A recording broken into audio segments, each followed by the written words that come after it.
ఉండు. ఇలా కాలం గడుస్తుండగా కొన్నాళ్లకి అడవిలో విపరీతమైన కరువు వచ్చింది. చిన్న చితక జంతువులన్నీ వలసపోయాయి. అప్పుడు రాజుగారికి తీసుకువచ్చేందుకు ఇవాళ ఆహారమేమి దొరకలేదు. ఇప్పుడేం చేయడం? మీరేమి అనుకోగనంటే రాజుగారి ఆకలి, దాంతో పాటు మన ఆకలి కూడా తీరే ఉపాయం ఒకటి ఉంది. ఏమిటది మిత్రమా? చెప్పు చెప్పు. మరేమి లేదు. ఆ ఒంటెని రాజుగారికి బలిస్తే పోలా? చూడ్డానికి దృఢంగా ఉంది. పైగా మంత్రివర్గంలో చేరి మనకే పోటీగా మారింది. నీ ఉపాయం బానే ఉందనుకో, కానీ రాజుగారికి దాని మీద బోలెడు అభిమానం కదా. ఆయన దాన్ని ఎలా చంపుతాడు? దానికి ఓ ఉపాయాన్ని ఆలోచించాను. సింహం, దాని చుట్టూ మంత్రులు కొలువుదీరి ఉంటారు. ఏమిటి, ఇవ్వాల కూడా మీరు నా కోసం ఆహారాన్ని తీసుకురాలేదా? ఇలాంటి మంత్రులు ఉండడం నాకు సిగ్గుచేటు.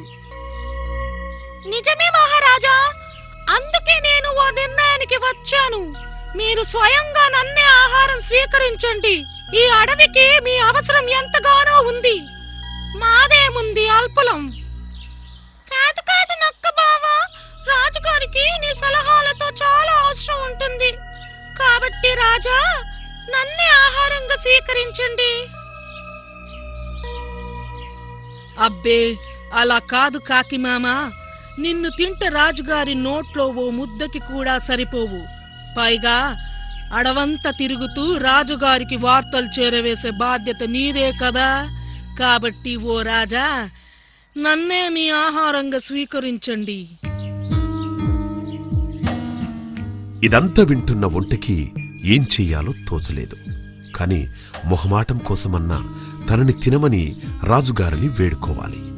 లేకపోతే తనొక్కతే మంత్రివర్గంలో చెడ్డదానిగా మిగిలిపోతుంది. అందుకని ఆహాహా, నువ్వుండు పులిరాజా, నువ్వెంతో శక్తివంతురాలివి.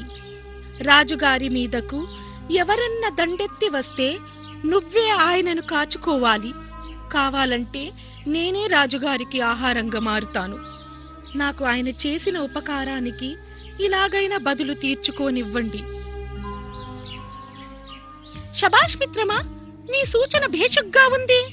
రాజా, మీ కన్నబిడ్డ లాంటి మమ్మల్ని చంపి తినడం అంటే మీకెంతో బాధగా ఉంటుందో నాకు తెలుసు. కాని మీరు బాగుంటేనే ఈ అడవి బాగుంటుంది. కాబట్టి మా మిత్రుడైన ఒంటెనే మీరు ఆరగించాల్సిందే. అతని త్యాగాన్ని స్వీకరించాల్సిందే. నక్క పలికిన మాటలు విన్న సింహం ఒక్కసారిగా ఒంటె మీదికి ఉరికింది.